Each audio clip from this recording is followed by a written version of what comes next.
Selamat datang di PWG.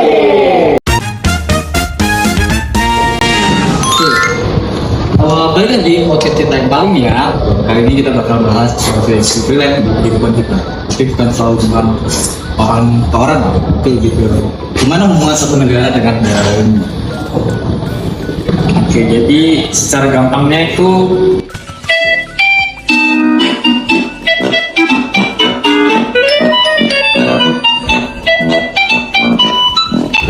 hubungan atau kerjasama antar negara atau lebih itu buat capai tujuan bersama untuk negara-negara tersebut. Misalnya Indonesia bekerjasama dengan negara lain, itu tuh untuk mencapai tujuan yang bersama. Jadi mereka bekerjasama ini untuk kepentingan pribadi juga, seperti itu. Oke. Dan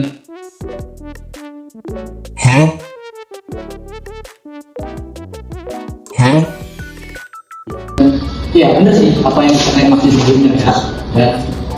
coba deh bayangin kalau bisa ada negara yang dia tuh betul-betul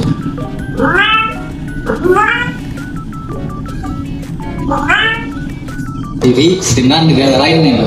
Dia nggak punya negara lain, dia nggak berjual barang domestik ke negara lain. Kira-kira gimana sih negara itu? Pasti kan ya bakal bisa diletakkan lah ya. Dan itulah yang menjadi topik utama kita, yaitu topik bilateral. Ya, ini merupakan topik yang menarik dan ya balik ke topik ini kita semuanya pasti kita bisa kasih penjelasan bisa apa itu yang bilateral. Ya, jadi gimana nih menurut membayangkan di sini gimana kira-kira? Jadi kalau menurut saya ya, negara itu nggak bisa hidup sendiri gitu lah. Jadi negara itu harus saling membutuhkan satu sama lain gitu kan. Nah, ada yang pasti kan di negara itu masing-masing negara ada yang punya sumber daya alam, terus ada yang punya teknologi, ada yang punya teknologi juga. Nah mungkin kalau menurut saya ya mereka itu saling membutuhkan.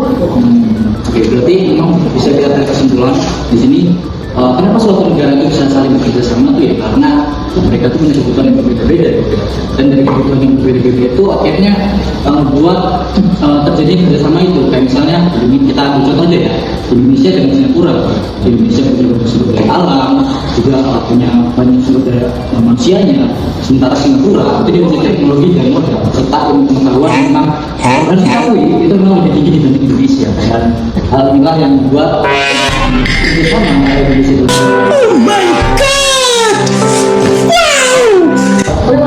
kerjasama antara Indonesia dan Singapura itu bisa terjadi. Kalau belum enggak ada internet kan? Apa benar kita tuh nggak bisa hidup sendiri karena kita tuh harus membutuhkan dua negara. Kalau kita cuma punya satu negara itu bilateral. Kalau punya dua negara itu multilateral yang hari ini kita tuh harus fokus dengan dua-duanya kan kamera. Jadi kita berfokus ke dua negara itu.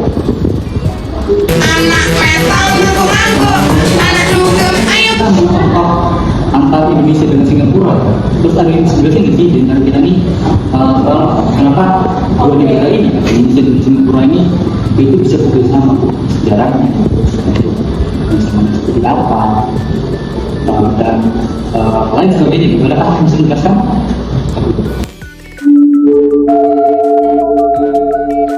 Nah, jadi ada nggak yang masih tanggapan soal tadi? oke, jadi Pasti.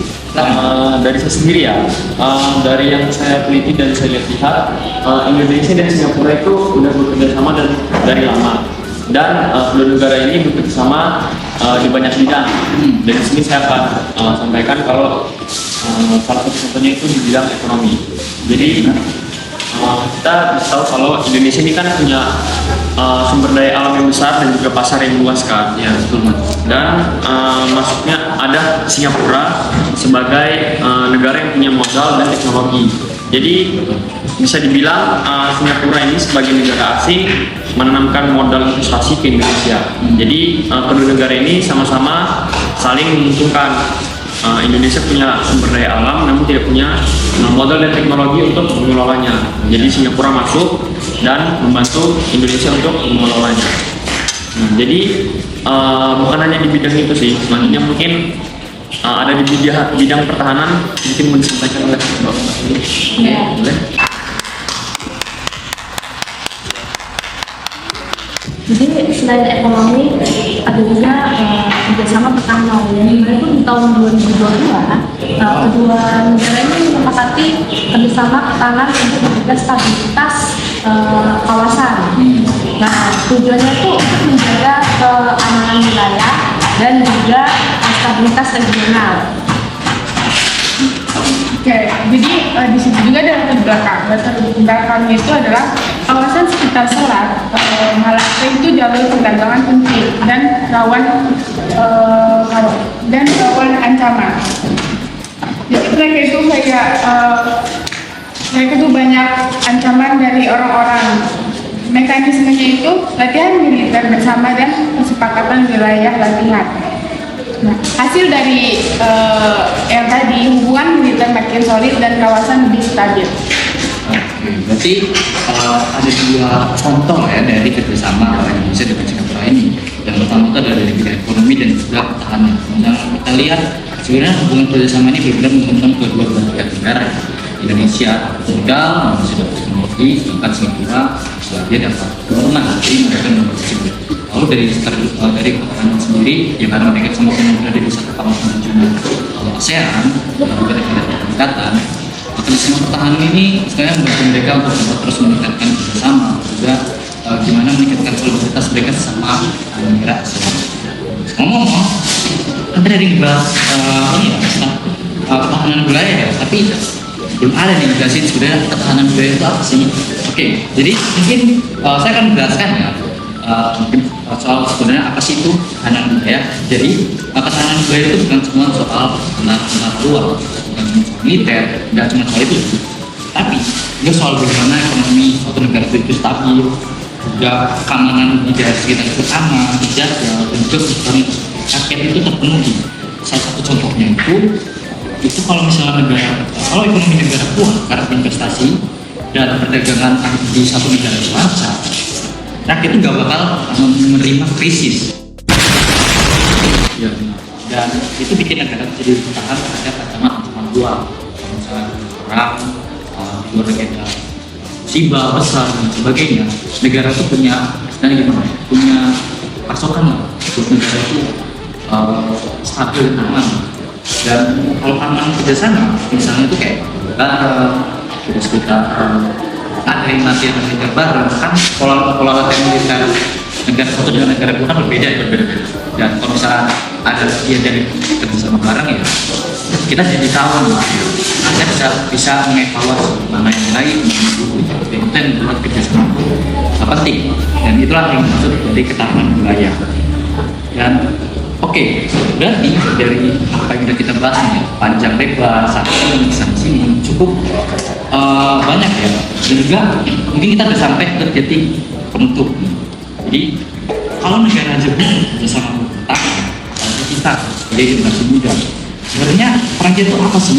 Ya, peran kita itu mulai dari hal-hal kecil, mulai dari komunikasi global, belajar bahasa asing, dukung dalam negeri supaya perdagangan kita tuh sebenarnya punya kualitas dan meningkat ya di mata global, dan juga kita tuh punya pola pikir yang terbuka.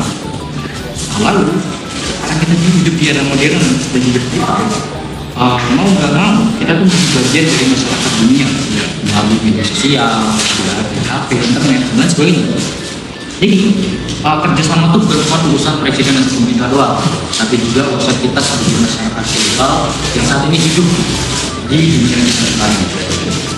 Jadi kesimpulan yang bisa kita tarik, ada yang ingin menyampaikan? Jadi oke.